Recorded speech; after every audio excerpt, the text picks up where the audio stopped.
Tak ještě jednou zdravím.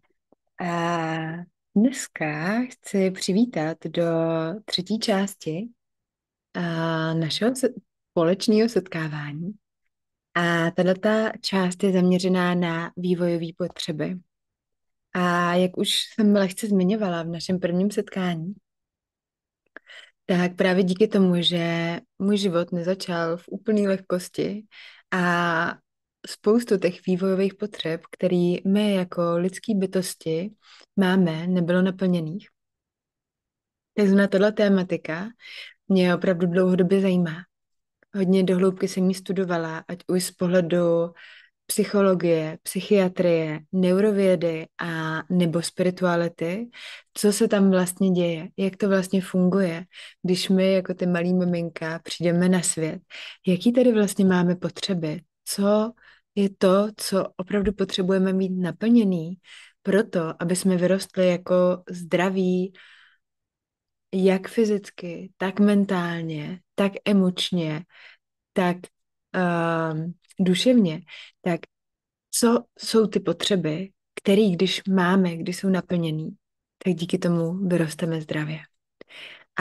Tohle byla moje velká otázka. A když už jsem objevila teda ty potřeby, které máme a to, že se prostě děje, že jsou někdy nenaplněný, nebo někdy jsou naplněný velmi špatným, traumatickým způsobem, tak jak je vlastně můžeme léčit? Co můžeme udělat pro to, aby jsme je uzdravili? Ale to bude dnešní setkání.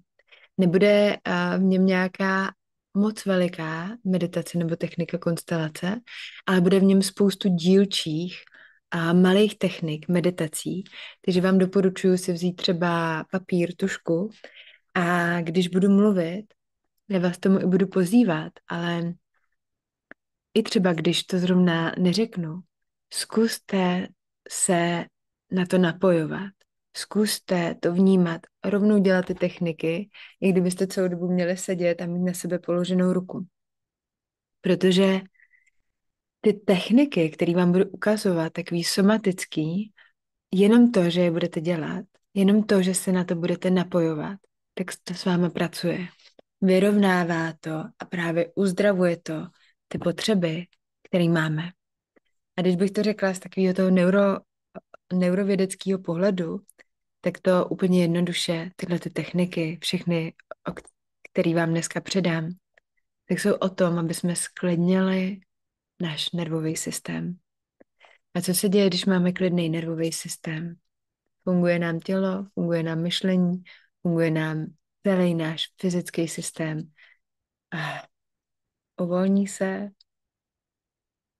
a začne regenerační léčivý procesy.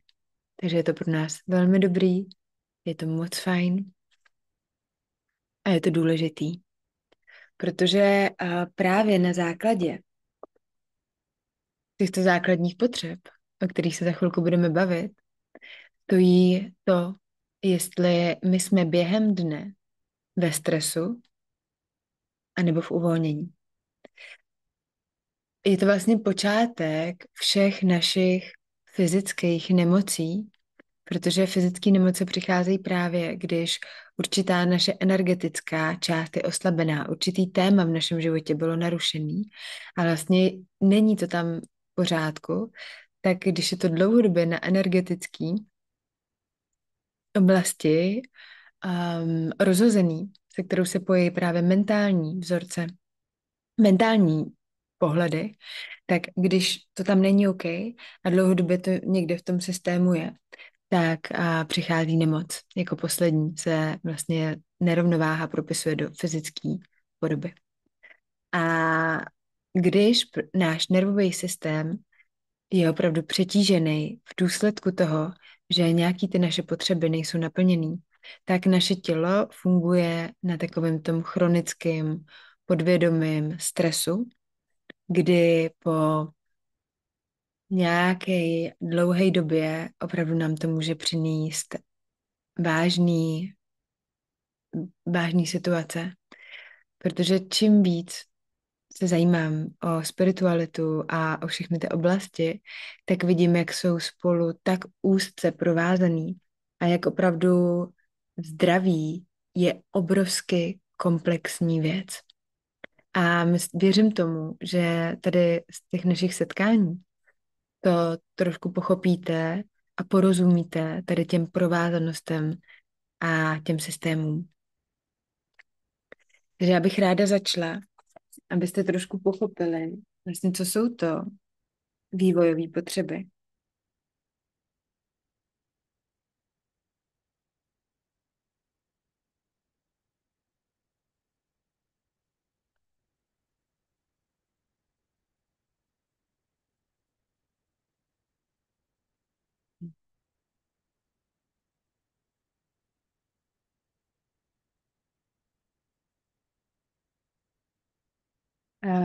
Já jsem vytvořila takový můj systém, protože vlastně na ty vývojové potřeby navazuje i určitý způsob meditací, který jsem vytvořila. Nazvala jsem je sebeterapeutické somatické meditace, protože propojují sebeterapii s somatikou, což je různý zvuky, doteky, pohlazení, něco s tělem.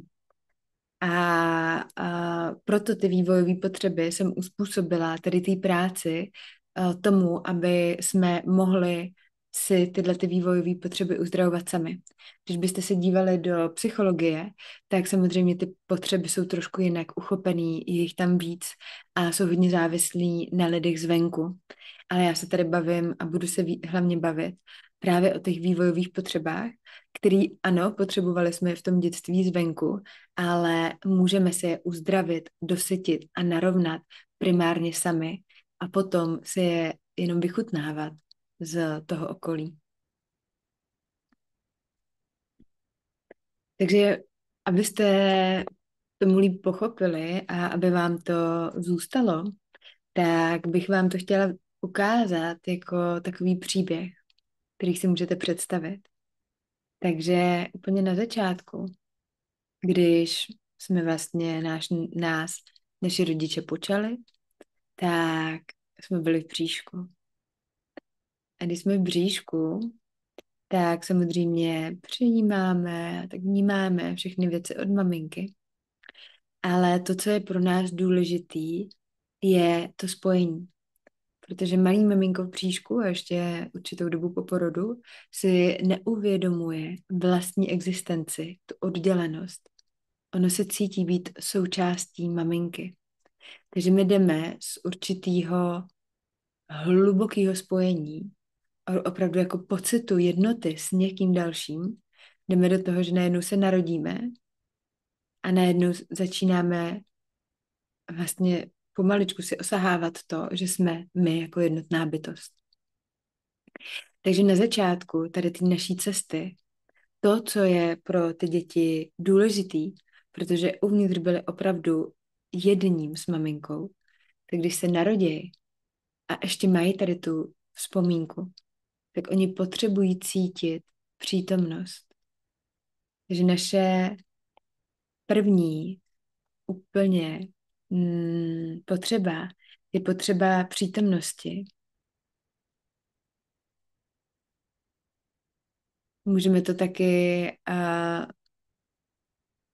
nazvat takového jako ten fyzický kontakt. Jednoduše to, že cítíme, že tam někdo s náma je. A co vlastně tato potřeba všechno obstarává, tak ona hodně pracuje s tím, že když malý miminko, samozřejmě malí děti pláčou, protože to je jejich způsob, jak komunikují a říkají nám své potřeby a to, co se s nima děje a je to vlastně jediný jejich způsob. Ale když miminka prožívají nějakou náročnou emoční situaci, tak oni jediný, co potřebují, je přítomnost někoho druhého. A teď tohleto se s námi nese až do dospělosti, kdy vlastně víte, že když vám třeba není dobře, tak vy moc nepotřebujete rady od druhých, aby vám někdo něco říkal nebo vysvětloval, nebo vám řekl, OK, příště to uděláš jinak a tak. Vy potřebujete, aby tam někdo byl. Jenom ta jeho přítomnost. Protože tady existuje takový zákon regulace, kdy my jenom tím, že jsme s někým v prostoru, tak my se vzájemně regulujeme. Vzájemně se náš systém opírá o toho druhýho a já tomu říkám, že takzvaně vytváříme další entitu, ten jako celek, to my. A to naše my samozřejmě vytváříme, i když jsme v místnosti s více lidmi, v nějaké skupině, tak vždycky to vytváří něco nového, nějakou novou energii.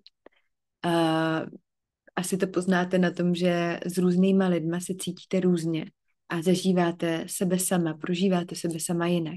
Vlastně se trošku jiným způsobem chováte.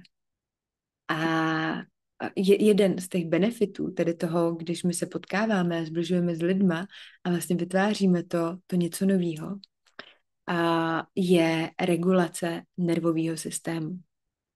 A tohle je to, co my jako miminka nejvíc potřebujeme. My potřebujeme, aby tam ty naši rodiče byli. Jenom tu jejich přítomnost. A proto nejvíc traumat a nejvíc jako bolestných, hlubokých bolestných ran, který si neseme, způsobilo to, že rodiče nechávali děti vybrečet, posílali je pryč, aby na to děti s těma emocema byly sami. A právě to, co se děje, když nás někdo nechal být samotný s tím, co je v nás, nepomohl nám zregulovat náš nervový systém, nebyl tam jenom jako opora, a i v případě, že třeba dítě udělá něco špatného, opravdu jako naštve toho rodiče, tak je to o tom, že ten rodič drží ten svůj postoj, ale je tam s tím dítětem. Neopustí ho, nezavře ho pryč, neodstrčí ho. Protože v ten moment, kdy my jsme daný pryč s tím, aby jsme zvládli svoje emoce a nikdo nás to nenaučí, nikdo nás needukuje, jak těma emocema prožít a teď miminko, tak to ani nemáte jak edukovat, to potřebuje jenom tu přítomnost toho druhého člověka. Tak my právě v ten moment začínáme potlačovat emoce, začínáme je vypínat a v konečném důsledku se začínáme disociovat, což znamená, že to jsou takový ty děti, které jsou v takovém jako mírném šoku, jsou mimo a vlastně tam vůbec nejsou. A je to z toho důvodu, že jakmile to dítě opravdu je zahlcený tou emocí, tak my máme prostě tlačítko, který tu emoci vypne a to dítě je disociovaný. Ale to přináší to, že je prostě mimo a prožívá ten život takovým jako zvláštním způsobem. Takže první vývojová potřeba je pocit přítomnosti. A pro nás si to můžeme přeložit, že je to uvědomění si sebe sama, té sebeterapie.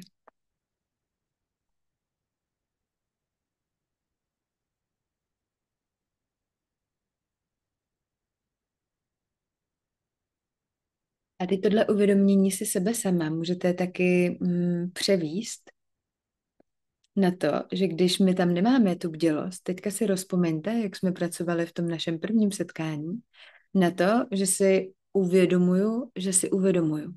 Takže teď se jenom vraťte do toho těla, do vnímání vašeho těla a vaší vlastní existence.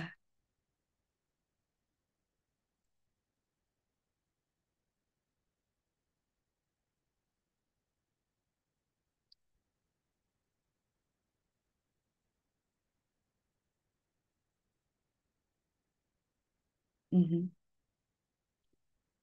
Uvědomte si, že si můžete uvědomovat, uvědomte si sami sebe.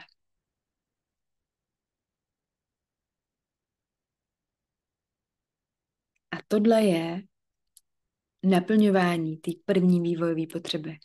Je to kontakt se sebou.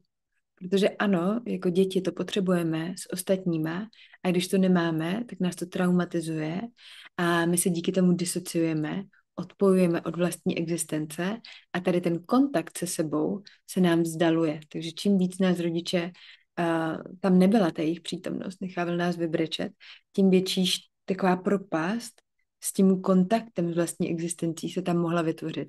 Samozřejmě to má ještě spoustu dalších rovin, ale já pro tenhle systém jsem to zkusila tak jako generalizovat trošku víc, ale berte to s nadhledem, že vždycky tam jsou proměny a další úrovně. A, ale pro tu naší práci, aby to bylo pochopitelné, tak z 80% tohle je nějaký pattern, který můžeme následovat. A berte to tak u všeho, co říkám. Všechno má proměny a jiné možnosti i. Takže pro nás, pokud jsme tam měli nějaké takové zranění, je velmi důležitý začít vytvářet ten kontakt se sebou, to probouzení vědomí, to uvědomování si, že si uvědomuji. A jelikož tahle vývojová potřeba je napojená na fyzický kontakt, je nejvíc napojená na tělo. Proto když je právě traumatizovaná, tak my nemáme kontakt s tělem. Tak jsme takový plující vědomí, který naráží do stěn a rozlejvá věci, prostě není v těle. Takže ta přítomnost, fyzický kontakt, uvědomění se sebe sama je to, co provází tuhle potřebu. A já vás pozvu, co se změní, když jenom se osaháváte, že vnímáte ten kontakt se sebou, tak co se změní, když na sebe položíte dlaň. Takže na začátek vnímáte to uvědomění sebe sama, to vaše tělo, tu přítomnost sebe sama.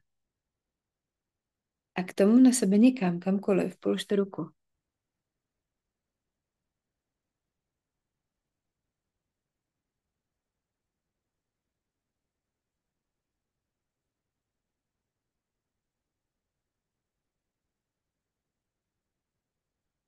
A zkuste k tomu vnímat ten fyzický kontakt, ale velmi jemný, velmi něžný. Nikdo, kdo nemá naučený tenhle jemný kontakt, tak potom vidím ženy, jak třeba tak jako dělají takhle, jak na takovýho pejska zvenku, jo? Tak to ne. Vy jste to nejkřehčí, nejkrásnější, úplně pěna. Takže úplně jemně, abyste sami sobě neublížili. Úplně jemně u lince. Jako byste se dotýkali toho nejcennějšího. Aha, u toho dýcháte.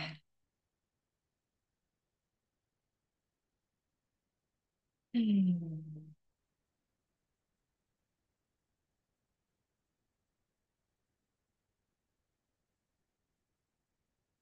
Skvělý.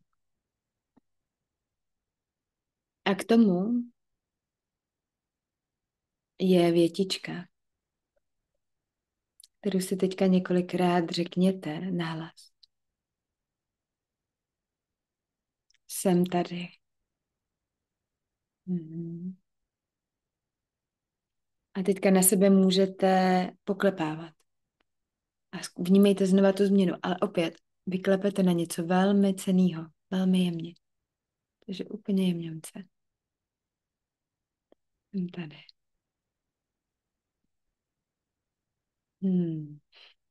Jsem tady.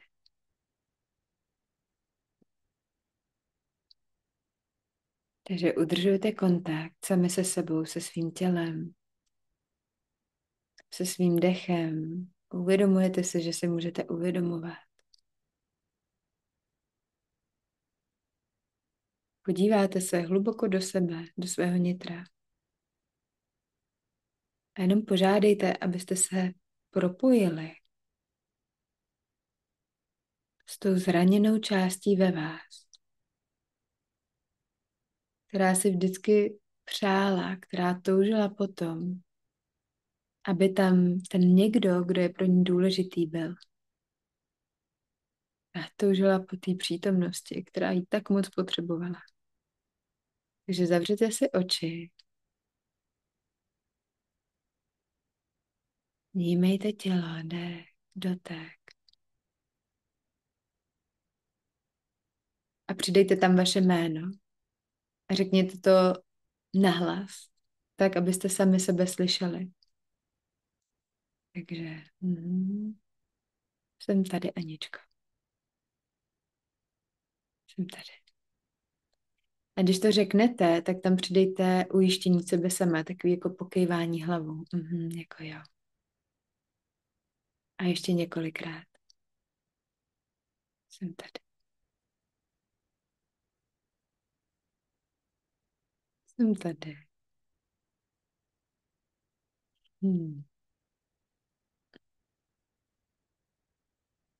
Prodýchávejte si to.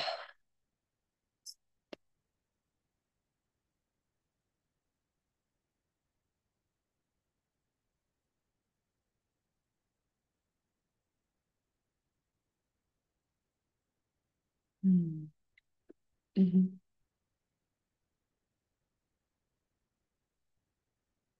Pomaličku to jenom nechte doznít.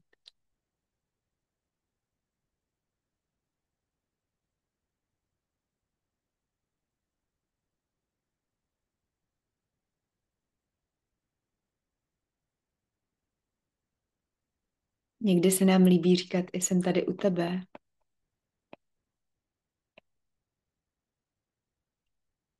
To už nechám úplně na vás, nějakou modifikaci, která vám tam přichází, ale tou důležitou věcí je ten fyzický kontakt.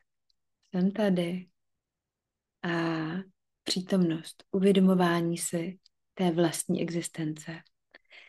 A já tady u toho, když léčíme ty vývojové potřeby, tak to nazývám, že my si tak stoupneme do role maminky a do role tatínka, kdy my převezneme zodpovědnost za to, aby jsme ty vývojové potřeby uzdravili, dosytili, narovnali.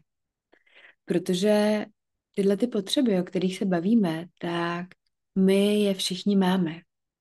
Máme je v dospělosti a podle toho, jestli nějaká v tom dětství byla nenasycená nebo traumatizovaná, tak podle toho my doslova směřujeme celý náš život. A opravdu je to o tom, že my ohýbáme naše směřování proto, aby tyhle ty potřeby, o kterých se bavíme, byly naplněný. A vlastně o tom velmi často ani nevíme. A to, co je nejvíce alarmující, je rovina mezi autenticitou a potřeba naplnění těchto potřeb.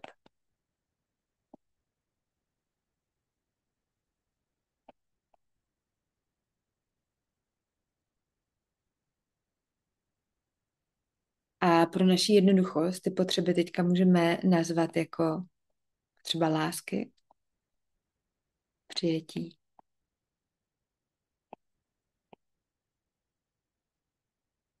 A my jsme se sem narodili a jelikož běžný sociální systém a běžná výchova rodičů, tak není úplně podporující a zdravá vůči autenticitě.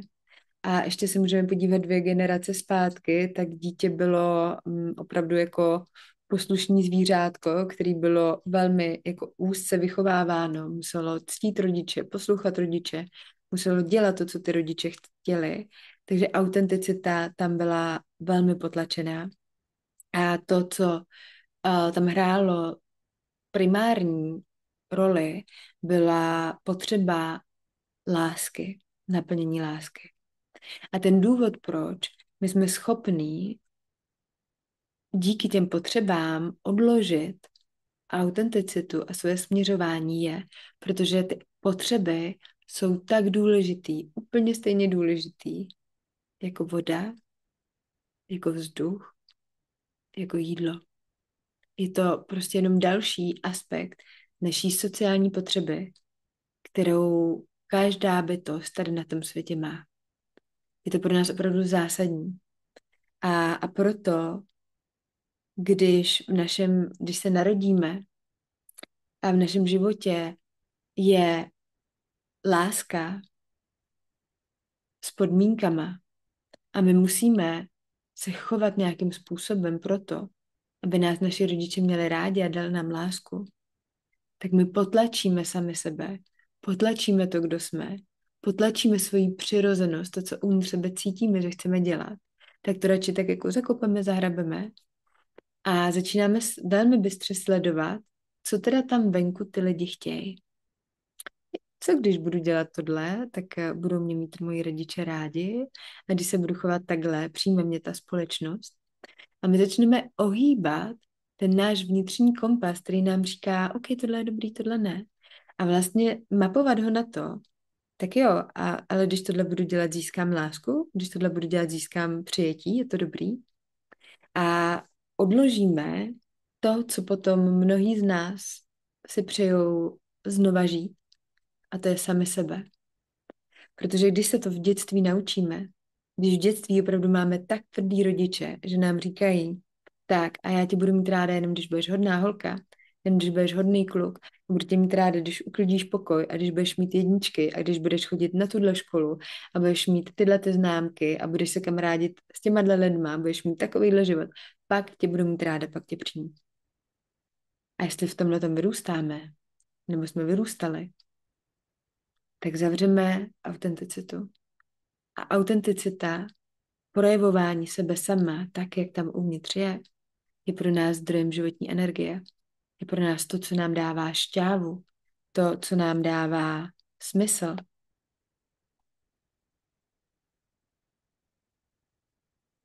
A jakmile se toho vzdáme, tak je to pro mnoho lidí hodně náročný a to můžete vidět. Je to určitý pocit prázdnoty, nenaplnění. A nejsmutnější na tom je, že ten systém, o kterém se tady s váma bavím,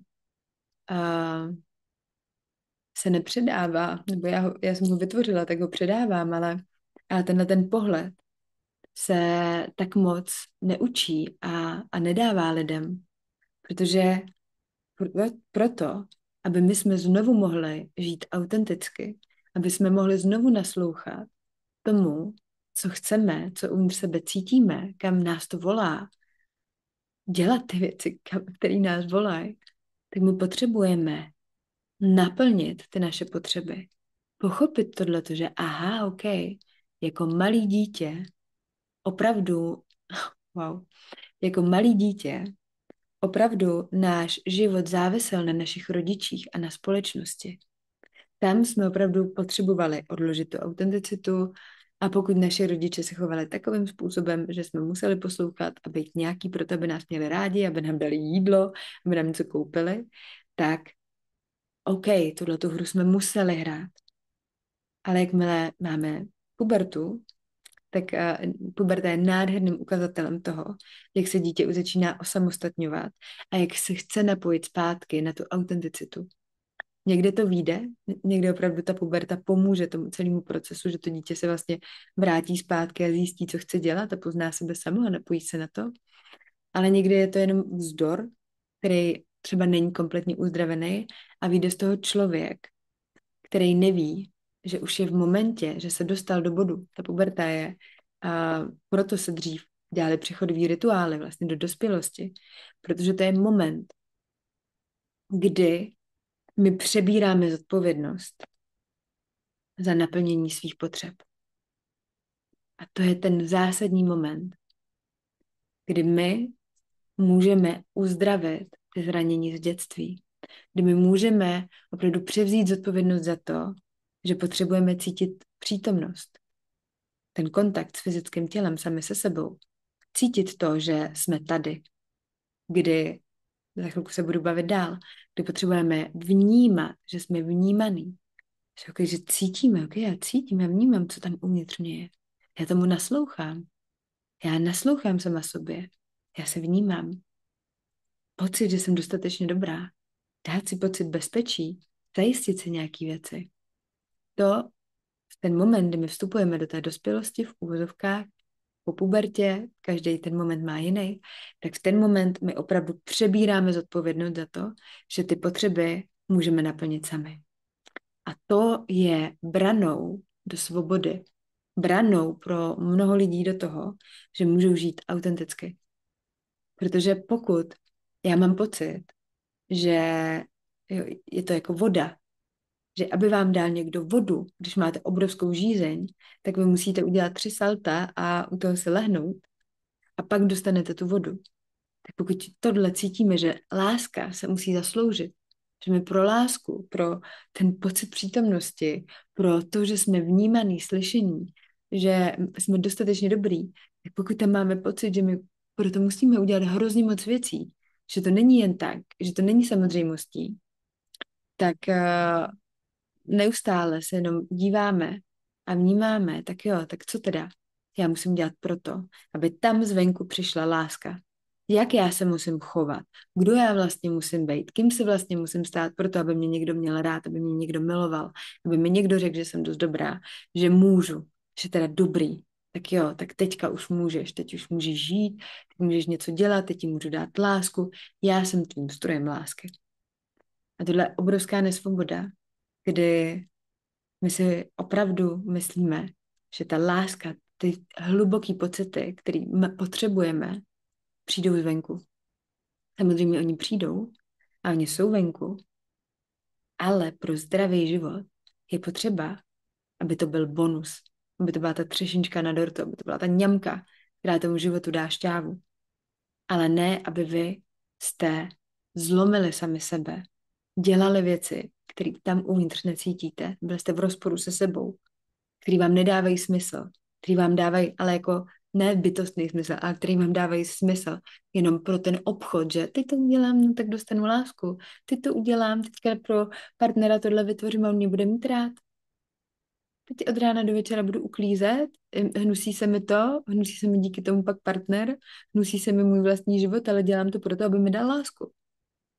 Tak tohle je ale to, co většina lidí ve společnosti žije, tady ten naprostý chaos, ta spletenost toho, že tam venku přijde to, co mě uzdraví. Tam venku je to, co tu moji obrovskou žízeň po naplnění těch potřeb uhasí. Ale tak to není. Takže ten moment může být pro vás velmi důležitý, si jenom zvědomit, že tak jo, já jsem zodpovědná za naplnění a uzdravení těch potřeb, za narovnání, za převzmutí zodpovědnosti, že v sobě mám zraněné části, o tom se budeme bavit v dalším modulu, o tom už o konkrétní práci s těma vývojovými potřebama, o zraněních a těch zraněných částích, jak ty vývojové potřeby otáčet do sebeterapie a uzdravovat. Ale nejdřív je potřeba pochopit ten princip. Takže já převezmu tu zodpovědnost, jsem maminka, tatínek, sama sebe a uzdravuju ty zraněné části, které v tom dětství moc potřebovaly, aby byly nasycený. Tak já je poňuňám, vyčistím, vykřičím, vybrečím, co potřebujou a dám jim tu potřebu, nasytím je, uzdravím je. A v ten moment, když my takhle ty potřeby nasytíme, uzdravíme, narovnáme, tak se stane to, že vydechneme a najednou už ty potřeby, protože my máme ty potřeby i směrem ven, ale už nebudeme muset hrát divadlo proto, aby ty potřeby jsme získali. Najednou vám to dá obrovskou sílu, obrovskou stabilitu proto, abyste mohli začít žít sami sebe. Protože najednou budete vědět, že tu lásku si můžete dát sami, že to přijetí, tu pochvalu, to, že jste viděný, to uznání, respekt si můžete dát sami a že vás to vyživuje na tolik, abyste se mohli začít rozhodovat autenticky. Abyste si řekli, tak co já chci dělat. A najednou si dovolili projevovat z toho nitra ty své potřeby. Nastavovat zdraví hranice, kdy prostě řeknete, OK, tohle už pro mě není OK. A jestli odejdeš z mého života dobře, protože to je dobře pro mě i pro tebe. Ty potkáš díky tomu někoho, kdo se třeba bude chovat tak, jak ty potřebuješ a já tak vytvořím prostor pro někoho, kdo bude respektovat ty moje hranice. Takže v ten moment nám přijdou hranice. To, že si řekneme OK, tak já vlastně tady se nemusím chovat tak, jak nechci. Já můžu objevit ty lidi, tu společnost, tu práci, toho partnera, který bude respektovat to moje autentický, to, co vám právě v tom vnitru neustále šeptá, já to potřebuju takhle, nebo tady v tom mi není dobře, tady to není OK, ale protože tam je to nemocný, tak my jdeme naplno do toho, že vymáčknu z toho tu lásku, nebo vymáčknu něco. Takže opravdu tenhle systém mi přijde klíčový, přijde mi velmi důležitý, aby jsme tohle začali celý narovnávat a mohli žít autenticky, měli nastavený zdravý hranice a díky tomu potkávali lidi, kteří odpovídají nám, té naší osobnosti a nehledali jenom zdroje těch potřeb, to naplnění, že aha, tak tenhle mi dá lásku, ten mi dá přítomnost, ten mi dá tohle, ten tady pro mě je. Ale opravdu potkávali lidi, který nám budou naplňovat ty potřeby, ale bude to ta třešnička na dortu a bude to fakt dobrý, protože my v těch vztazích budeme moct být sami sebou. Takže najednou jsem sama sebou ve vztahu, dostávám lásku, dostávám přijetí, dostávám to, že jsem viděná, nemusím to kupovat, nemusím se měnit, nemusím proto být někdo jiný a celý mi to vyživuje, celý to funguje. Na chvilku si v tom zkuste zůstat, tady v tom, co jsem říkala, zkuste si to vědomit trošku víc do hloubky, jenom s tím být. Že to je možný.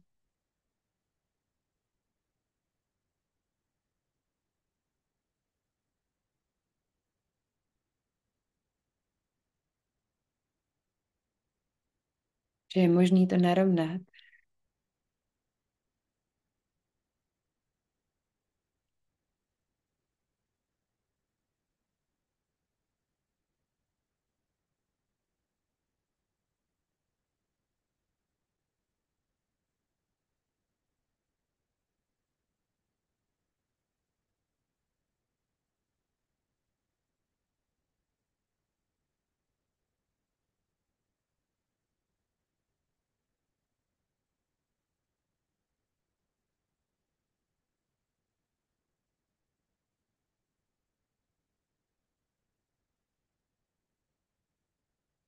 A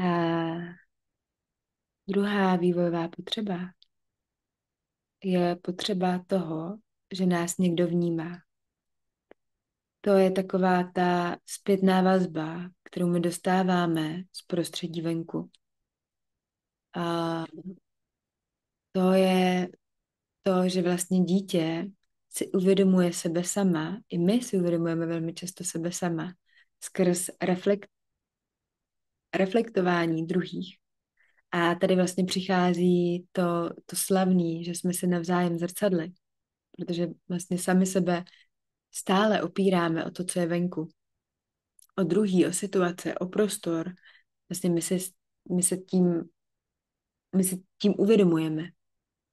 A můžete to vidět, že na začátku ty miminka prostě nereagují na to, co se tam děje okolo, ale postupem, jak víc a víc si propojují se sebou, víc se odpojují od té maminky, tak najednou víc vlastně si uvědomují, aha, já existuju a vnímají ten prostor venku.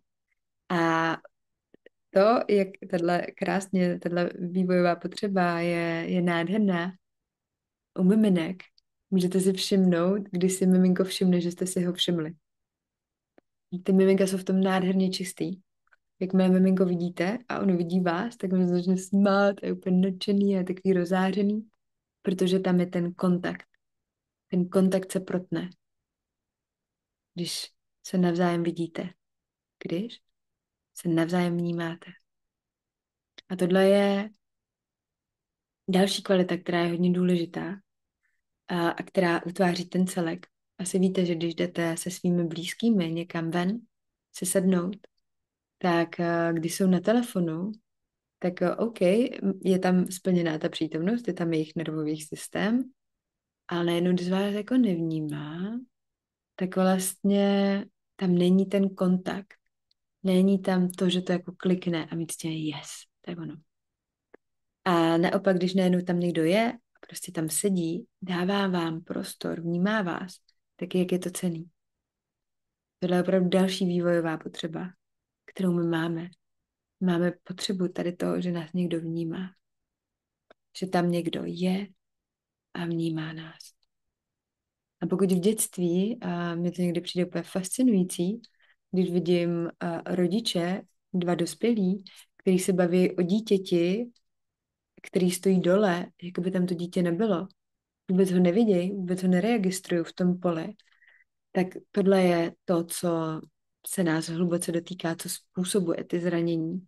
Když rodiče dělali, že tam nejsme, nevnímají nás, nevnímají, samozřejmě existuje tam jako rovina, um, že si každý dělá svoje a to je v pořádku. A spíš se bavím tady o tom, že je to takový jako, je tam určitá příchuť ignorování a nezájmu a odporu a vlastně odstrčení. Tak to nás zraňuje. Nebo někdy rodiče dělali na děti, já tě nevidím, já tě neslyším, já tě neposlouchám, nezajímáš mě, dokud se nebudeš chovat tak, jak já chci. A to je to, co tuhle vývojovou potřebu traumatizuje anebo ji nenaplňuje.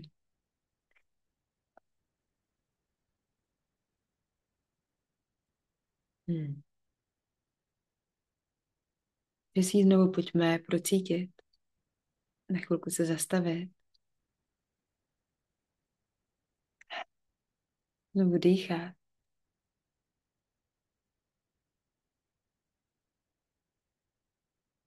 Hmm. Uvědomit si tu vlastní existenci, přítomnost, že si můžete uvědomovat sami sebe.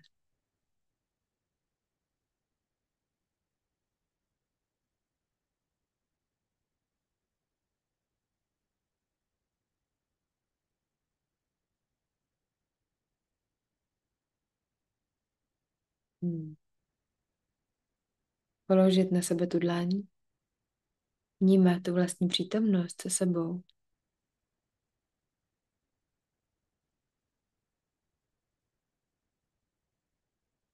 Hmm. Můžete si na sebe znova lehce poklepat. Jsem tady. Tak já jsem tady.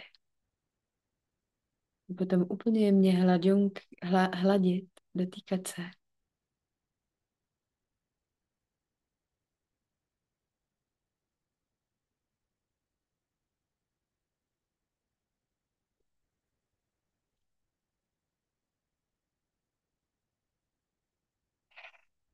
A přidejte tam to slovo. Vnímám tě. Mhm. Tak jo, Aničko, já jsem tady a vnímám tě. Tady u tebe. Jsem tady a vnímám tě.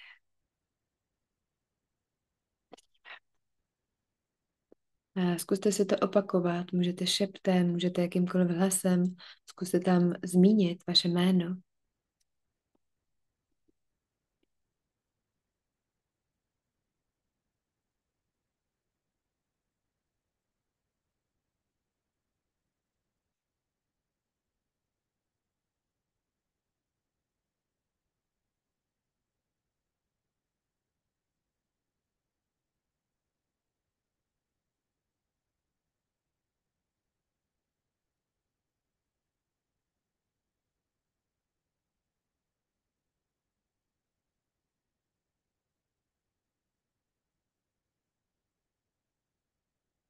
A někdy potřebujeme modifikaci. Vyzkoušejte si to. Někdy to funguje lépe. Jsi vnímaná.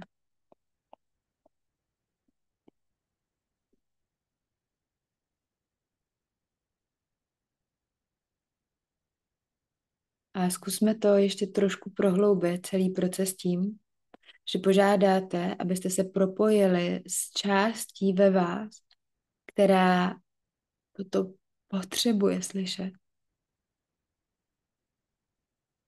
Požádejte o propojení s částí, která to potřebuje slyšet. Běžte hloub do sebe. A znovu. Jsem tady, Anička. Jsem tady. Jsem tady a vnímám tě. Jsem tady, jo. A vnímám tě. A dávejte si tam to ujištění.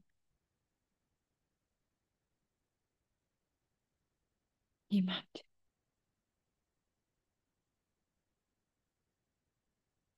Jsem tady.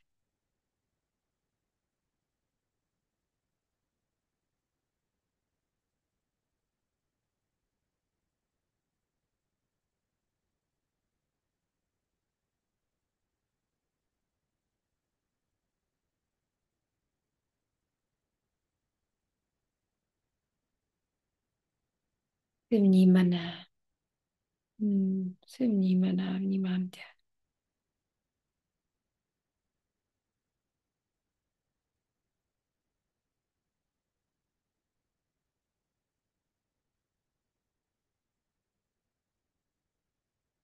A pomalinku to můžete dokončovat.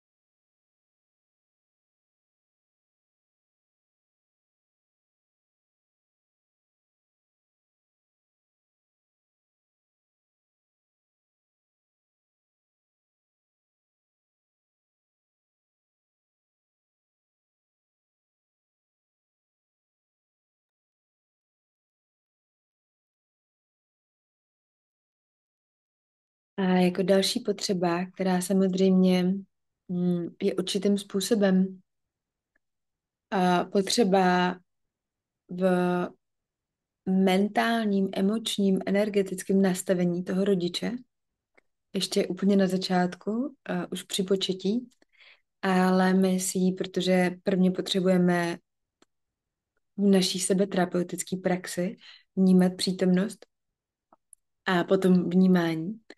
A pak můžeme pracovat s těma dalšíma kvalitama, až když tyhle ty dvě jsou totiž nejzákladnější. Potřeba přítomnosti a vnímání. A s těma dvouma vždycky začínáme a od těchto dvou se odpichujeme a pracujeme s těma dalšíma, kde už není tolik důležitý pořadí, kde jenom pracujeme hlavně, když si vytvoříme pro sebe terapeutickou meditaci. Budeme dělat za několik dnů v tom dalším modulu, ale tam už potom používáme ty konkrétní potřeby, které jsou pro nás, kde jako cítíme, že to s náma pracuje, že se nás to dotýká. A můžeme je prohazovat. Už to není tolik důležitý. Takže třetí je cítit se být chtěná a vítaná. Zkuste se s tím pocitem propojit. Uvědomit si, jestli se cítíte být chtěný. Jestli se cítíte, že jste tady vítaný na tomhle světě, ve vašem životě, ve vaší rodině, od vašich rodičů, od vašeho partnera. Zavřete si oči a opravdu jsem tady chtěná, cítím se být chtěná.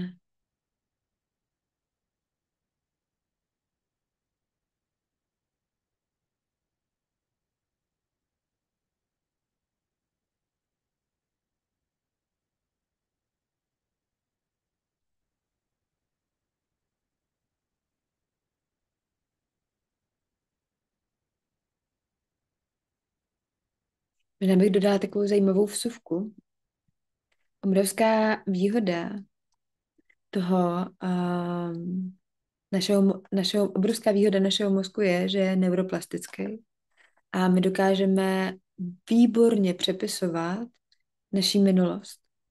Jelikož tady krásně platí to, že existuje jenom přítomnost, existuje jenom teď a vlastně cokoliv, co se stalo v minulosti, je jenom pouhým jako otiskem informační bankou, která je uložená v našem mozku.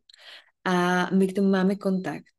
A úplně tak stejně, jako vám někdo může namluvit, že věci byly jinak a vy si řeknete, aha, byly, a přijmete to za pravdu a na základě toho jednáte v přítomnosti a směřování určujete do budoucnosti, tak stejně tak my můžeme uzdravovat ty otisky našich vzpomínek a toho, co si o sobě myslíme, a toho, jak přistupujeme k životu, touhletou prací.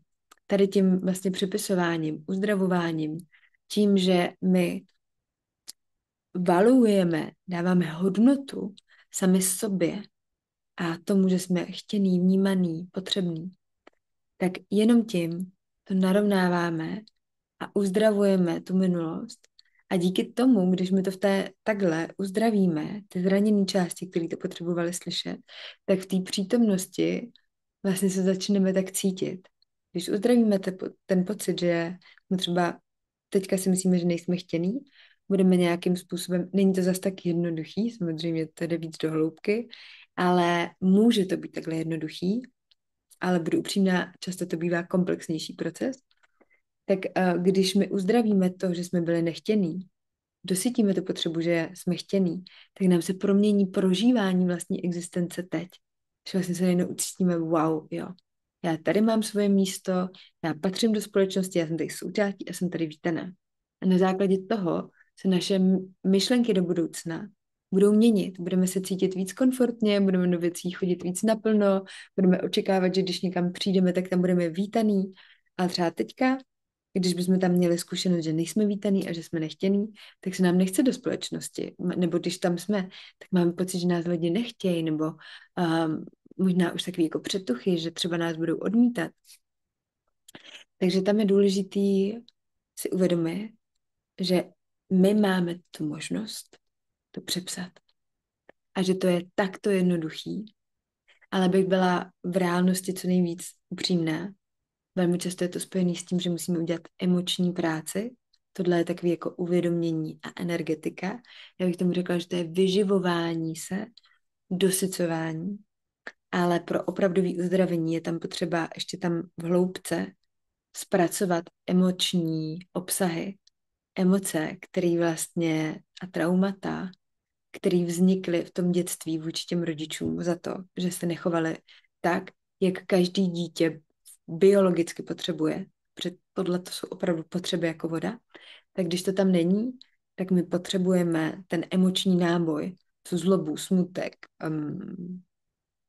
a hněv a všechny takové těžké emoce, tak my je potřebujeme vylít ze sebe ven. Takže to berte, že celý ten systém je o tom, že my vyživujeme a připravujeme půdu, uzdravujeme sami sebe proto, aby jsme mohli jít třeba do téhle hutný, těžký emoční práce. A za tu dobu, co takhle pracuju, jak se sebou, tak s klientama, tak vím, že je tohleto jako to komplexní léčení. Výživa, stabilizace a k tomu dostávání z nevědomí a z podvědomí pryč ten hnus a emoční náboj, energie, bordel prostě ven. Protože to je něco, jak když si pořežete ránu a ona vám hnisá, tak my na ní můžeme dát náplast. Můžeme okolo dávat výživní krémy. To je ta technika, kterou jsem vytvořila, tady ta. A ona je velmi důležitá, protože kdyby ona nebyla, tak my nejsme třeba vůbec ready na to, jít do té hloubky, do té rány. Takže opravdu ona je důležitá, jenom abyste chápali tu celistvost a jakou roli sebeléčení vlastně hraje. A v ten moment, kdy my jsme ready, kdy my se můžeme opřít sami o sebe, jsme nějak stabilizovaní, tak můžeme sundat tu náplast a vymačkat ten hnis, který je nepříjemný, bolí to. Prostě je to na prd, lepší je mazat mastičky a uzdravovat to tímhle způsobem. Ale komplexní léčení je opravdu o tom, že my jdeme do toho hnusu, vyčistíme to, vymačkáme ven. A ta rána, a to je na tom to geniální, ona se zacelí sama. A v ten moment, kdy se zacelí, tak už ani tato práce, kde se sebou komunikuju a ty věci si říkám, tak je zbytečná. Najednou vy ji nepotřebujete a ona se rozpustí. Tak to jenom, abyste pochopili celý ten systém, jak funguje a jakou roli v tom hraje. On je velmi důležitý, není spásný, ale pomůže vám se připravit na to, abyste pracovali s tím, co tam skutečně v té hloubě je.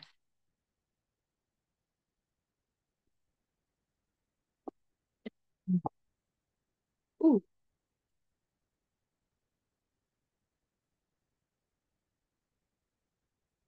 Tak. A my už jsme tady spolu hodinku, tak já bych nám dopřála pauzu. Tak dáme 7, je 37, tak 8 minutek si dáme pauzu. Abyste si tak jako sedli, nadýchat se třeba čerstvého vzduchu, napít vody, prohejbat se a budeme pokračovat.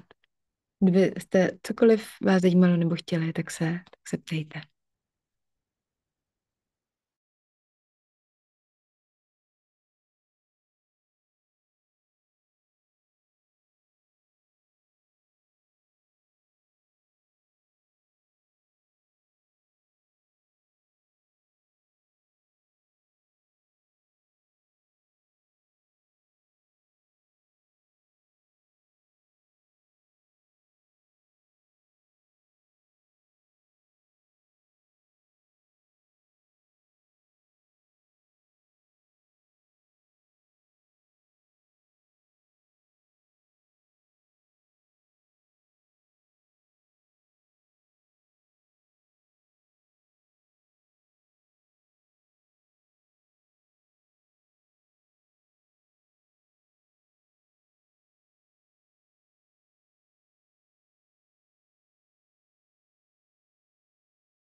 Můžeme pomaličku pokračovat.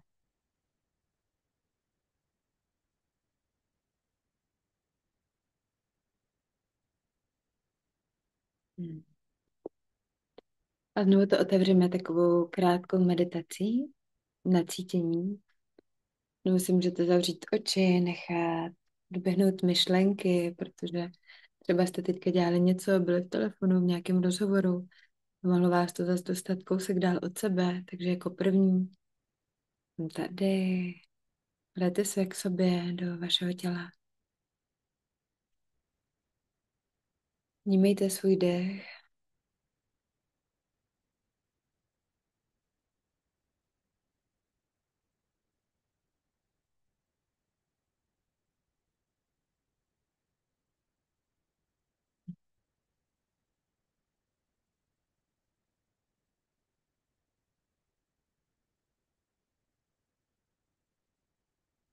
Hmm. A znovu na sebe položte ruku.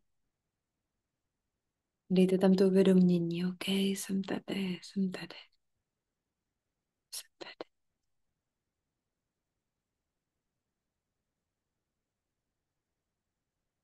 jsem tady. Jsem tady a vnímám tě. Hmm. A znovu můžete říct své jméno, to ujištění. OK, lásko, jsem tady. Jsem tady a vnímám tě.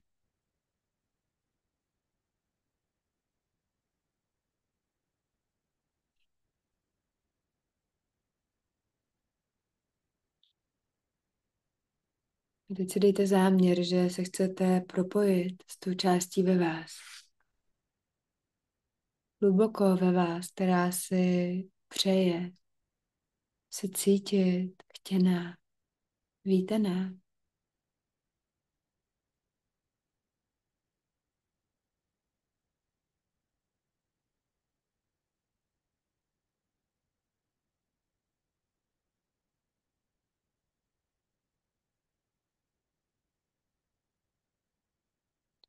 A řekněte jí to.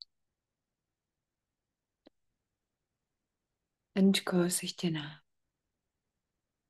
Převezměte zodpovědnost, že to vy můžete uzdravit tu část ve vás, která si to vždycky přála slyšet. Jsi chtěná, jsi chtěná a jsi tady vítaná.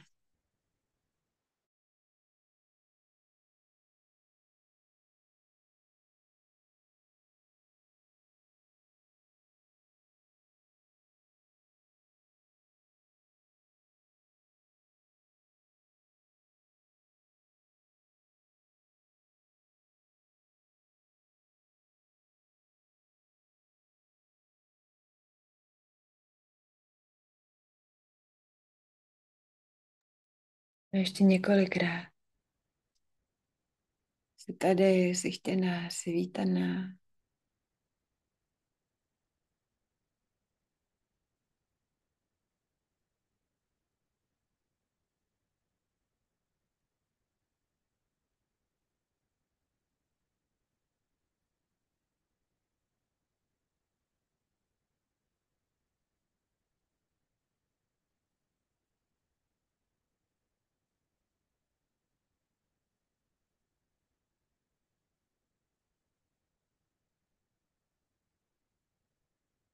Dáme další potřebu. Hmm. Třeba cítit se být v pořádku.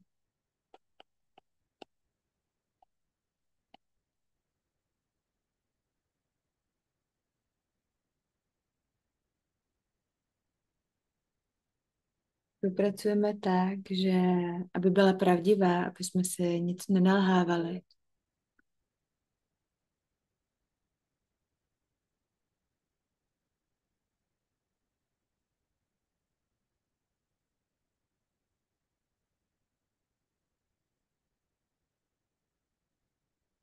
Tak je to o tom, že když se v sobě necítíme být v pořádku, tak použijeme větičku, to, co jsme probírali v našem prvním modulu. Jsem v pořádku, i když se zrovna necítím být v pořádku. A zkuste to sami sobě říct. Co to ve vás aktivuje? Co se tam děje?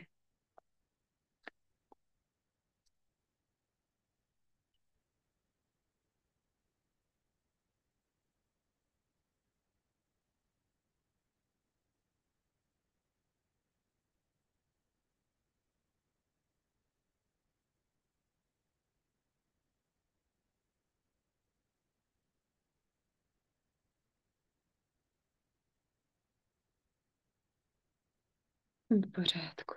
A stále vnímejte dotek. Dotek se sebou, jemné hlazení, kontakt. Jsem tady, vnímám se. Jsem v pořádku. Jsem v pořádku. Jsem v pořádku, když se třeba zrovna necítím být v pořádku. Já jsem v pořádku, i když zrovna necítím být v pořádku, protože se necítím být v pořádku. Jsem v pořádku. Je to dobrý. Jsem tady. A můžete přidat své jméno. Jsem tady, Anička, je to dobrý. Jsi v pořádku. Jsem v pořádku. Říkejte to nahlas a zkuste k tomu přidat ty zvuky jako Zkuste trošku zamručet ve vašem krku. Opravdu tomu ten dotek můžete vnímat, jak to opravdu uklidňuje, zastavuje.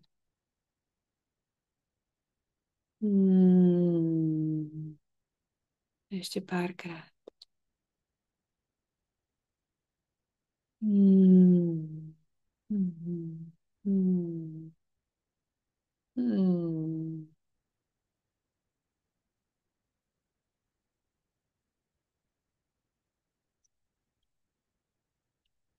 A jako další potřebujeme cítit takovou, dejme tomu, mateřskou kvalitu.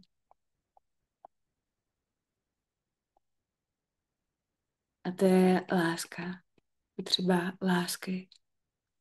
Ona láska je hodně abstraktní a ty ostatní potřeby jsou právě takovým jako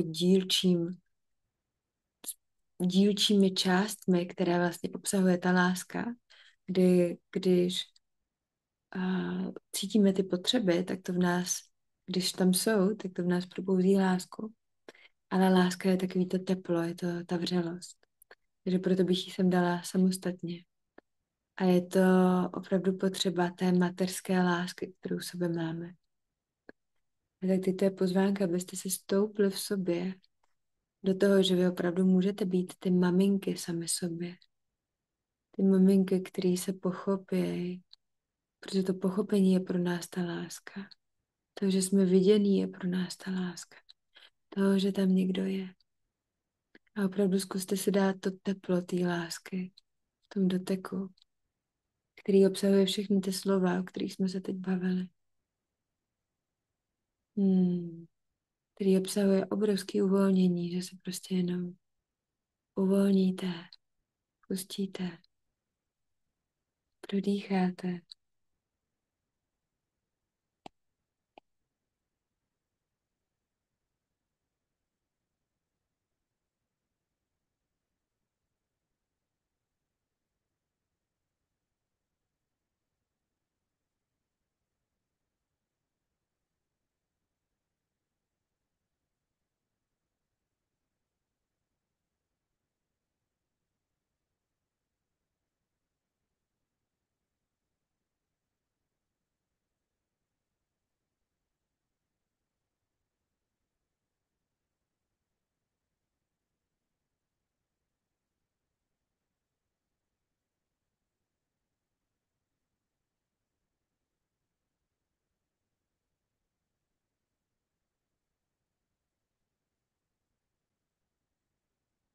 A znovu dejte si záměr, aby se to dotklo těch míst ve vás, která to moc potřebují, která to může uzdravit, vyživit.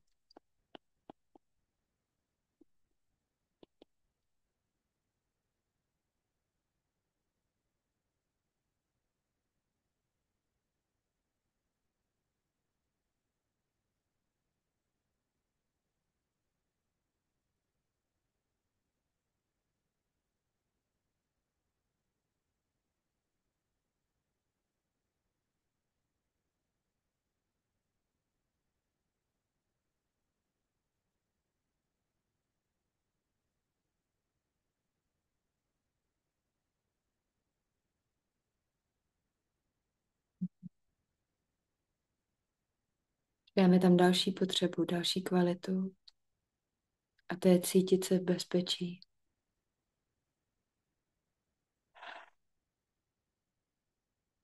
Mhm. Cítit se v bezpečí. Pocit bezpečí. A pocit bezpečí to už je taková mužská, otcovská kvalita, která spočívá v tom, když se bavíme o tom, že tam není někdo venku, kdo nás chrání, ale pracujeme s tím, že my sami sobě vytváříme pocit bezpečí, tak pocit bezpečí je úzce spjat s tím, jak důvěřujeme sami sobě, že dokážeme ochránit sami sebe. A teď se to bavím, v těch předchozích modulech jsme měli to propojení těch několika rovin, z kterých se rozhodujeme, o kterých se můžeme opřít, to porozumění sami sobě.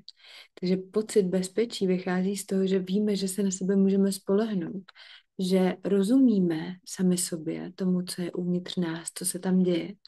A vlastně to ctíme, respektujeme a chráníme sami sebe. Takže pocit bezpečí, který je váš vůči vám, spočívá i ve hranicích, v tom, že vlastně víme, že se můžeme ochránit.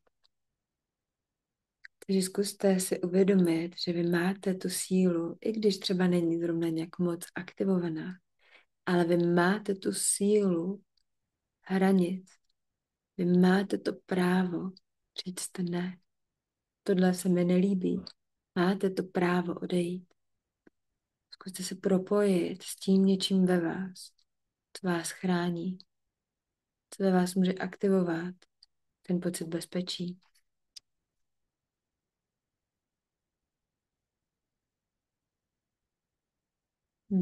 A můžete si to říct. Jsem tady a chráním tě.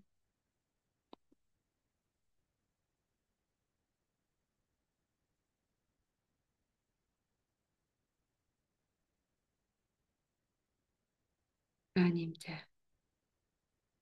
A teďka k tomu, protože ty otcovské kvality jsou hodně o poklepávání. Zkuste tak lehonce na sebe tou rukou poklepávat.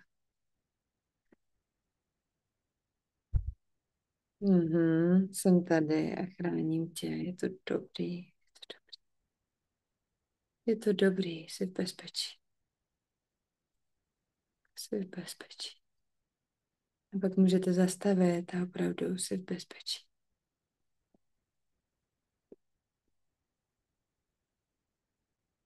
Jsem tady. A doplňte tam vaše jméno. Jsem tady, Aničko. Jsem tady, je to dobrý. Jsi v bezpečí. Chráním tě, jsi v bezpečí.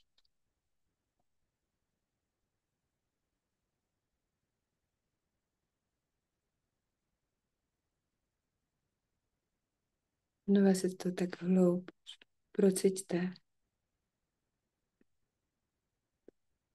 Každý z nás potřeboval cítit, že je tam někdo, kdo se nás zastal. Někdo, kdo řekl, když to bylo nespravedlivý, že za námi stojí a podpoří nás. Teď to potřebujeme udělat my. A přidejte k tomu to, že se chytnete za ruku, chytnete svoji ruku. A teď vnímejte to, že opravdu jste tady. A že máte zodpovědnost a že se za sebe můžete postavit. A že můžete ochránit sami sebe a vytvořit tím tak bezpečí, že každé ne ve vašem životě zároveň znamená ano pro vás.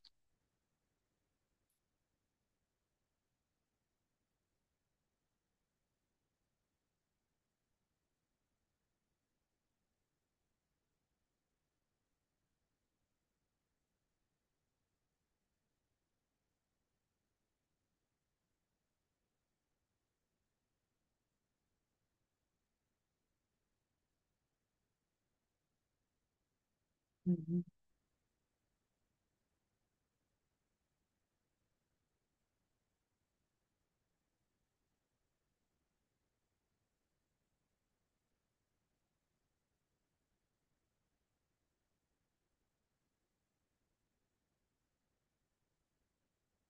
Tak a jako další je pocit, že jsem dostatečně dobrá, dobrý, že jsem dost.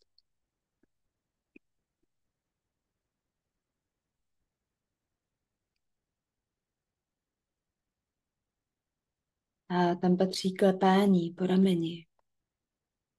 Takže si můžete poklepat po rameni a dát sobě takovou tu valuaci, hodnotu. OK, baby, jsi dostatečně dobrá. Mhm. A tady to spočívá ve vašem rozhodnutí. V tom rozhodnutí, že je to jenom o rozhodnutí. Že je to jenom na vás. Že nepotřebujeme, ale samozřejmě je to přesně podle toho, jak jsme byli vychovaní, jak moc nám zvenku rodiče i společnost dali tu hodnotu, že řekli, jo, jsi dobrá, tohle se ti daří, že vás pochválili. Tak ale zvědomte si, že v tenhle ten moment vašeho života to jediný, na čem to stojí, jestli se cítíte dostatečně dobrý, jestli cítíte vlastní hodnotu, je vaše rozhodnutí. Že vy si můžete říct, tak a jsem dost. A velmi často v našem životě ta rovina, ta hranice, kde si řekneme tak a jsem dost, má hodně bodů, který často tlačíme na sebe, aby jsme splnili. Aby až tohle, v ten moment já jsem dost dobrá. Takže my jsme se na sebe velmi často ušili takový plán, jak musíme vypadat, kolik musíme brát, co musíme dělat, kde máme bydlet, jakýho máme mít partnera, jaký máme mít život, sociální sítě, nějaký status.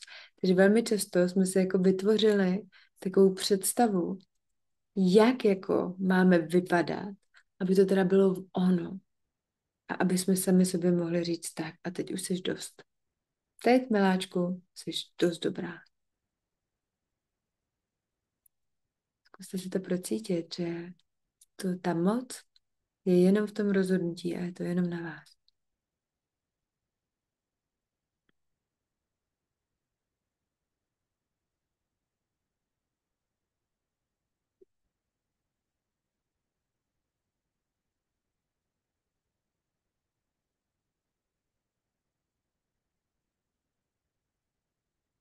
Mhm.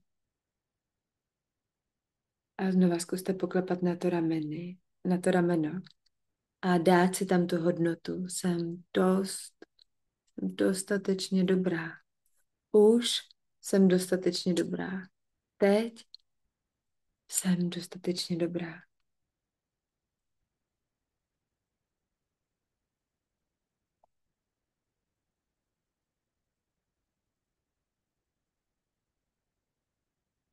Mhm.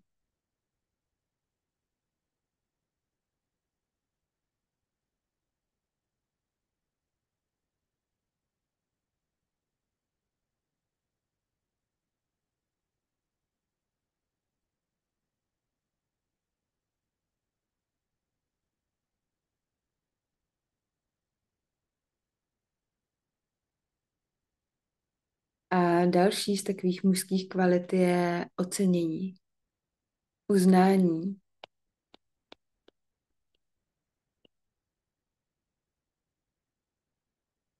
Může tam být i úcta, respekt. Ono to je tak jako... Těch potřeb je samozřejmě hodně, ale my můžeme tady to um, propojit do jednoho. A tady ty kvality se velmi dobře léčí v životě. Znovu uvědomím si, že já jsem ta maminka, tatínek, sebe sama. Převezmu zodpovědnost za to, že určitý části ve vás, zraněný části, se potřebují cítit oceněný. Potřebují se cítit uznaný, že wow, OK, tohle seš ty, já tě vidím. Já tě vidím a líbí se mi, co vidím. Vidím tebe a líbí se mi, co děláš. Já tě za to oceňuju, já tě za to uznávám. Velmi tohle potřebujeme cítit a slyšet. A tohle je, pokud tato potřeba nebyla naplněná, tak tohle je brána k workoholismu. To je to, proč ty lidi tak makají. Ale nevím, jestli jste ode mě už slyšeli přednášky ohledně traumatu, kdy vlastně já říkám, že je trauma jako dar. Protože samozřejmě, když ta společnost, jo, je taková, jaká je, ale my se na to můžeme dívat jako na dar, protože spoustu úspěšných lidí, kteří něco vybudovali, kteří měli ten tah opravdu do něčeho jít, tak ta byla nejvíc brána toho, že nebyli oceňovaný, že nebyli viděný, že nebyli uznaný v dětství. A tak měli pocit, že tak moc musí dělat pro to, aby konečně jako někdo řekl, tak, teď je to dost velký na to, aby dostal to uznání. Ale protože je to jenom naše vnitřní, tak je tam takový jako mamon, který velmi málo kdy má nějaký limit. A můžete si poslechnout rozhovory s tolika úspěšnýma nebo bohatýma nebo slavnýma lidma, který vám řeknou, že i přesto, že makali celý život, mohli padnout, tak na tom konci to uspokojení nepřišlo.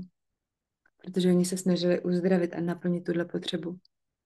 Ale pokud nebyla uviděná, pokud nevěděli, co mají dělat, tak se prostě jenom hnali za něčím, co si mysleli, že jim to přinese. Ale ono to v tom není. A tohle to máme my všichni. Každý ve své vlastní míře.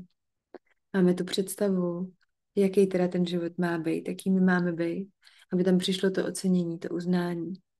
Ale proto, aby jsme mohli žít autenticky, aby jsme nepřipalovali, neždímali naše těla, neždímali zdroje planety, energie planety, tak proto potřebujeme si uvědomit, že ano, my můžeme být úspěšní, bohatí, slavní, ale když jdeme po té potřebě, tak my potlačujeme tu autenticitu, potlačujeme ten vnitřní hlas a jenom jako dřeme výkon, nekoukám dopředu, dozadu, komu ublížím, jestli sobě nebo někomu. Já tak moc chci to uznání, tak moc chci to ocenění, že prostě jdu a nezajímají mě následky.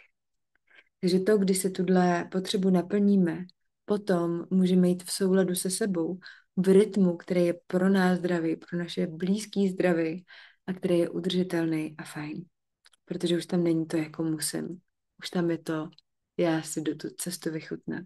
Protože když tam je to za oceněním, potom nám nechutná cesta, potom nám chutná představa, jenom mentální obraz toho, že to někdy naplním. Že někdy už teda přijde někdo, kdo mě poklepe. Jsi dost. Uznávám tě, zmákla jsi to. Vidím tě. A jo, takže je potřeba znova za to přejmout tu zodpovědnost a začít se to uzdravovat. Já, když jsem si zpracovávala tuhle kvalitu, tak já jsem se u sebe obrovsky oceňovala a chválila za všechno, co jsem dělala běžně v tom životě. Takže já jsem taková jako ňuňací, kreativní, tvořivá a od malička vyrábím šaty a různé věci. Takže vždycky, když jsem něco vyrobila, nebo udělala, nebo jenom připravila jídlo, já miluji si pro sebe čančat to jídlo vařit, tak když jsem to pro sebe udělala, tak jsem si sedla opravdu, Aničko, skvělá práce, jsem na tebe hrdá, povedlo se ti to, je to nádherné jídlo. A to, co jsi vyrobila, je nádherný. Kurz, to, co jsi udělala, je skvělý. Ať už to byl pobyt, tak jenom, miláčku, je to skvělý. Chválím tě. A nemísto toho, abych dělala a doprošovala se a prosila a dělala věci pro to, aby mi někdo zvenku řekl, že ty věci, co dělám, jsou dobrý, tak jsem se za to ocenila sama.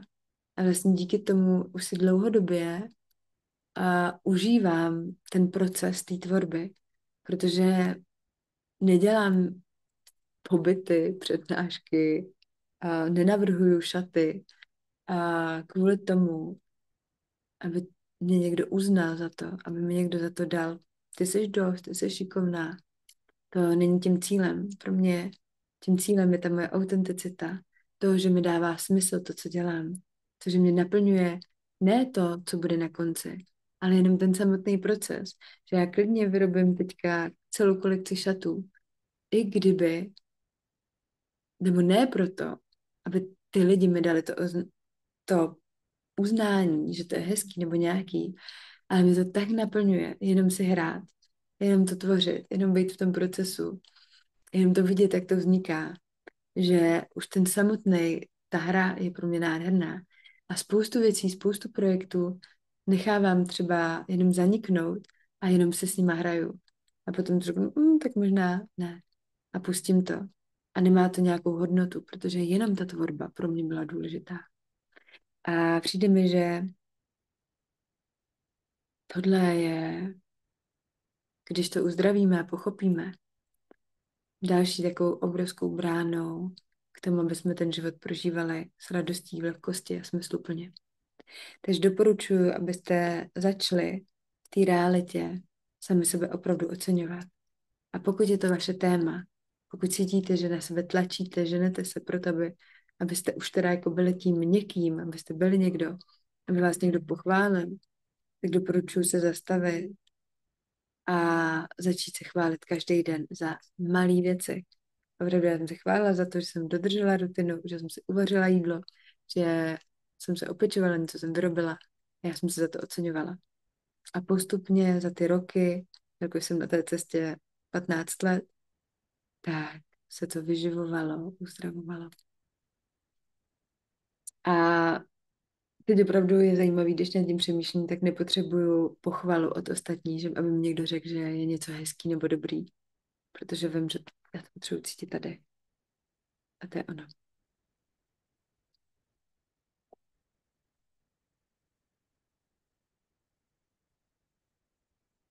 A s tím se taky pojí další kvalita, další dvě kvality, potřeby.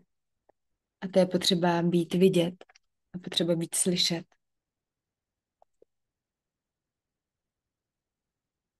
A tyhle ty kvality opět naplníme tím, že řekneme sami sobě, OK, miláčku, já tě slyším, já tě naslouchám, jsem tady. A taky, OK, lásko, já tě vidím. A tohle je hodně pro děti, které byly šikanovaný, který byly neviděný, který byly přehlížený v rodinách. Tak tohle jsou velmi, velmi, oni ty dvě kvality by se daly rozdělit na jakože jedna a druhá, ale protože těch kvalit je opravdu hodně, tak teďka můžeme tady s tím pracovat jako s tím jedním balíčkem, kdy opravdu je to, kdy to malé dítě, ono potřebuje tu zpětnou reakci z toho okolí. Takže maluje ty obrázky a běží za těma rodičema, že koukej, koukej, tohle jsem já. Ukazuje to autenticitu. A je velmi důležitý, aby každý z nás zažil v tom vývoji to, že je viděný, že wow, tohle jsi udělal, já tě vidím. Ale je to velmi blízký k tomu ocenění, uznání. Já to uznávám, je to krásný. Chválím tě. A nebo stejně tak slyšet to, že to dítě může mluvit s těma rodičema a ty rodiče mu naslouchají. Samozřejmě všechno je ve zdravých rovinách, jo, a aby i rodiče v tom byli ve svých hranicích a zdravě, protože někdy děti jsou velmi intenzivní, takže všechno s mírou, jo. Berte to a neberte to všechno rigidně. Berte to jako úhly, nejsilnější pravděpodobný úhly pohledu na konkrétní situace. Takže dítě potřebuje vědět, že je slyšený, že je vyslyšený, že když něco sdílí ze srdíčka a potřebuje sdílet, takže ten rodič tam je. A opět tohle jsem taky hodně uzdravovala jako v průběhu života, když jsem cítila, že potřebuji být slyšená. Nebo jsem měla pocit, že jako potřebuji, aby mě někdo viděl, aby někdo viděl, kdo jsem nebo jaká jsem. Tak jenom, OK, miláčku, já tě vidím. Já tě vidím a jsem nádherná. Já tě vidím a mám tě ráda, jsi dostatečně dobrá. Jsem tady pro tebe. Já ti naslouchám, ano, vnímám tvoje potřeby, co potřebuješ, co skutečně potřebuješ. Jsem tady pro tebe, co můžu udělat. Takže pojďme znova do té meditace, abyste si to prožili.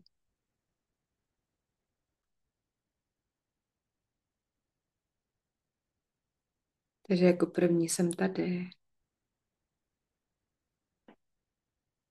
Jsem tady a vnímám tě.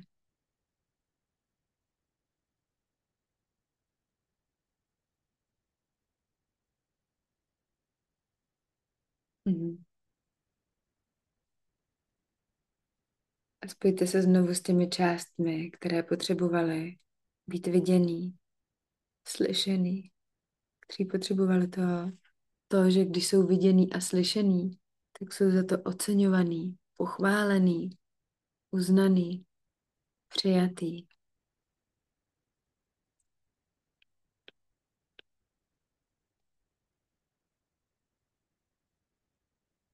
Jo, Aničko, já tě vidím, já tě vidím. Hmm.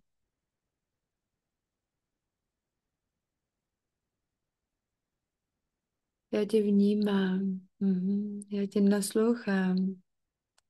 OK, naslouchám tě. Jsi pro mě důležitá.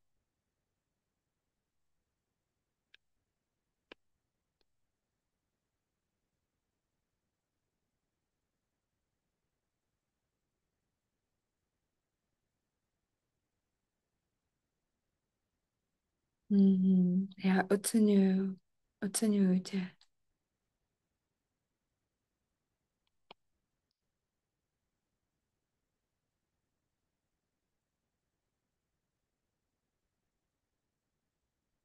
Hmm. Jsem tady. Jsem tady a vnímám tě. Vidím tě, vidím tě.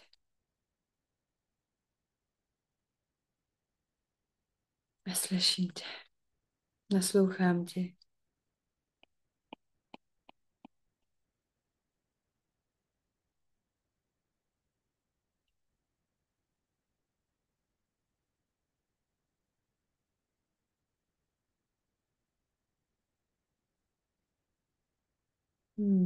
Jsi dostatečně dobrá.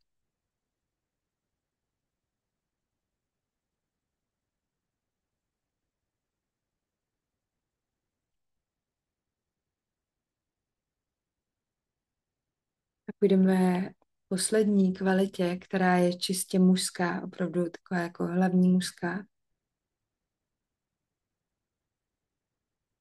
A to je potřeba přijetí.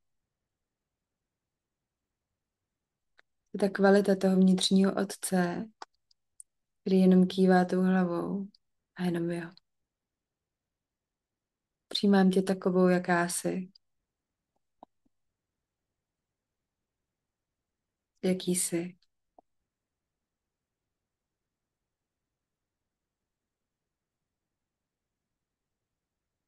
Přijímám tě. A často my máme problém sebe přijmout.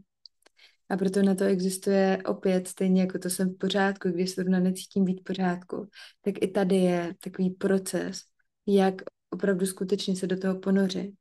A v tom přijetí je to o tom, přijímám tě i přesto, a to můžete doplnit, co je pro vás těžký přijmout. A nebo i s tím důležitý věty. Takže pokud něco nám nejde přijmout, tak jo, OK, miláčku, přijímám tě i s tímhletím stínem. Přijímám tě i přesto, že jsi někdy nesnesitelná. Přijímám tě i s tím, jak vypadáš. Někdo třeba nemá rád svoje nohy. Tak přijímám tě i s tvýma nohama. A zkusit tam aktivovat ten pocit přijetí s tím, že tam zahrnu to, že něco nepřijímám. Zkuste to v sobě aktivovat, to přijetí.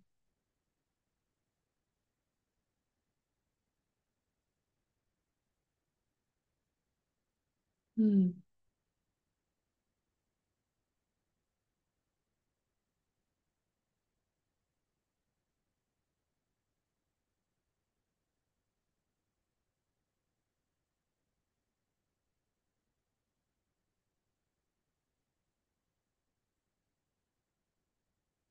Hmm.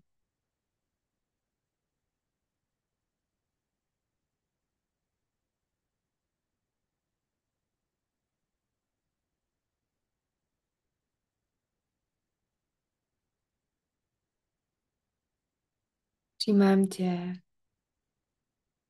Přijímám tě s tím. Přijímám tě takovou, jaká jsi. Přijímám tě.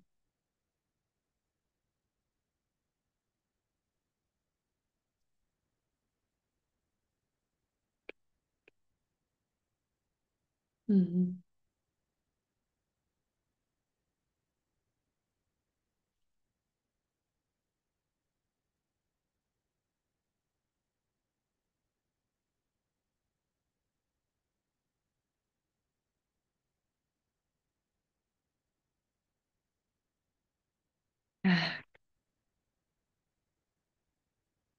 Pomaličku můžete vystoupit z celého procesu, z meditace.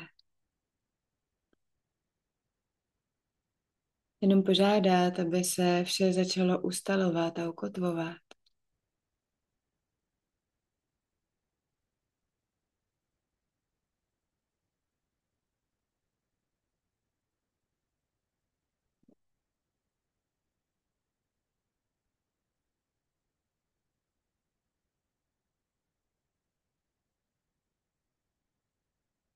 Dokončovat.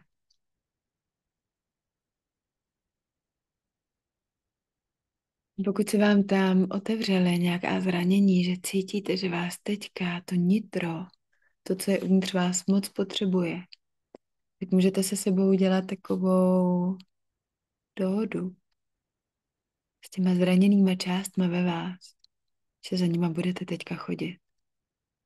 Že jste objevili to, co potřebujou. Že oni vás potřebují. Že oni potřebují cítit vaši přítomnost, že se vnímáte, že tam pro ně jste. A vy potřebujete cítit tu sílu, že máte opravdu tu moc tyhle ty části ve vás vyživit.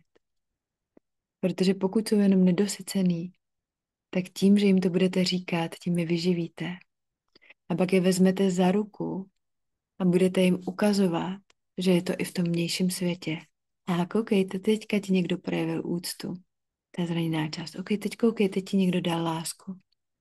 Protože my, když máme ty potřeby nedosycený nebo zraněný, tak my máme takový, jak kdyby brejle, kdy my nevidíme ten svět reálně, kdy my vidíme ten svět zkresleně.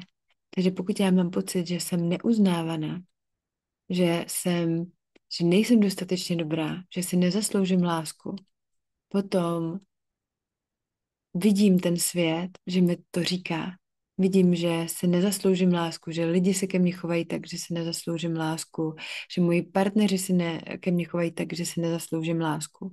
A jedna věc je, že mám ty růžové brýle, takže situace, kdy vám třeba někdo říká, anebo vyjadřuje lásku, mám tě rád, dává vám ji najevo, tak pokud tam máte to zranění, že si lásku nezasloužíte, tak v ten moment, i když vám tu lásku někdo dává, tak vy to nevidíte. Máte tam pocit, jo, to dělá, protože něco chce. Já se přece lásku nezasloužím. A potom, což je další věc, se dokonce ty situace manifestujete. Přitahujete a vybíráte, kdy opravdu je to o tom, že když máte pocit, že si nezasloužíte lásku, úctu, respekt, tak si vybíráte partnery, který vás můžou být, ponižovat, být na vás zlý, protože si myslíte, že to je to, co si zasloužíte.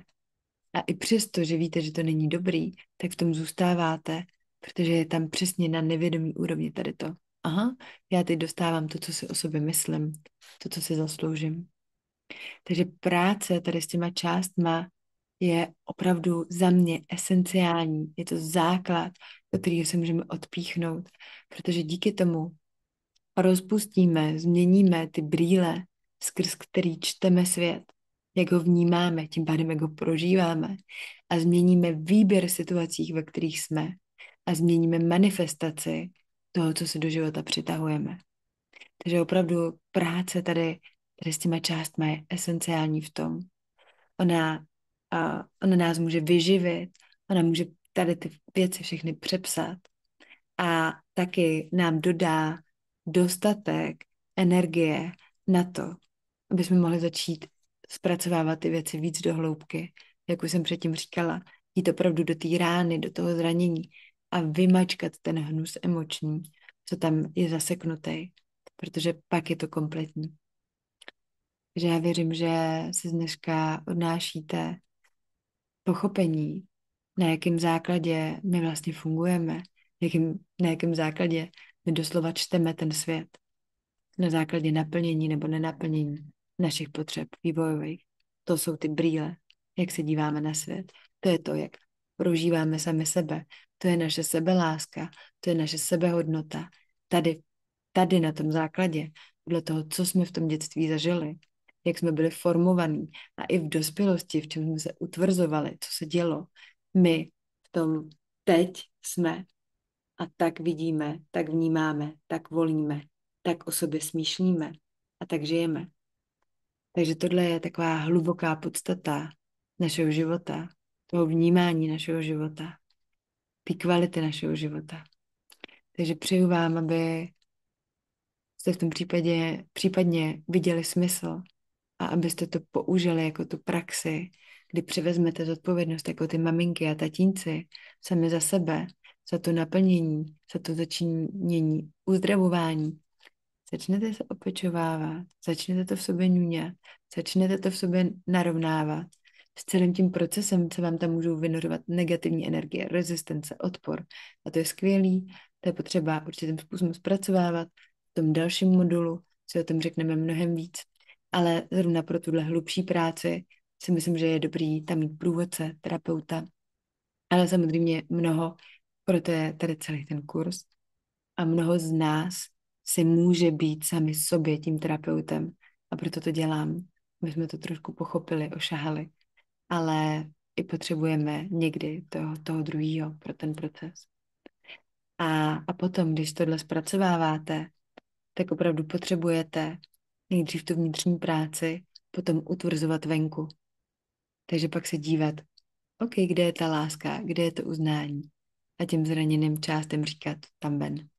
Vidíš? I venku to je. Já to dostávám zvenku. A potom to je komplexní proces, kdy vy to na konci vlastně přijímáte z toho venku. A je to ta třešnička na dortu. Je to wow. Takže to pro dnešek všechno. Já se těším v dalším modulu, kdy zase půjdeme dál. A pro tu dobu, než půjdeme do dalšího modulu, tak určitě pokračujte dál v té meditaci z minulého modulu, v těch dechových zámcích, protože ona je hodně aktivační, hodně vás napojí na vás. A tady s hlubší prácí s těma kvalitama začneme až ten další modul, ale už teďka můžete večer, když půjdete spát, tak tam přidávat ty kvality, kde jste cítili, že to ve vás tak jako rezonuje, kde to s váma pohlo, kde to potřebujete. A opravdu večer se tak obejmout, uvědomit si, že jste tam maminka, tatínek, tak se obejmout, okay, uvolnit. Jo, jedna ruka maminka hladí a druhá, když potřebujeme, OK, jsem tady. Přijímám tě, chráním tě a tenhle vyživuju tě. Jsem tady. A dávat si to tam, opravdu. Aničko, jsem tady, OK. Jak jsem říkala, na začátku vždycky ty první dvě kvality. Jsem tady a vnímám tě. Bez nich neuděláte další práci. Takže jsem tady, vnímám tě a pak tam přidávám. Asi chtěná, lásko si chtěná. A ty zvuky a ten dotek k tomu. Si chtěná.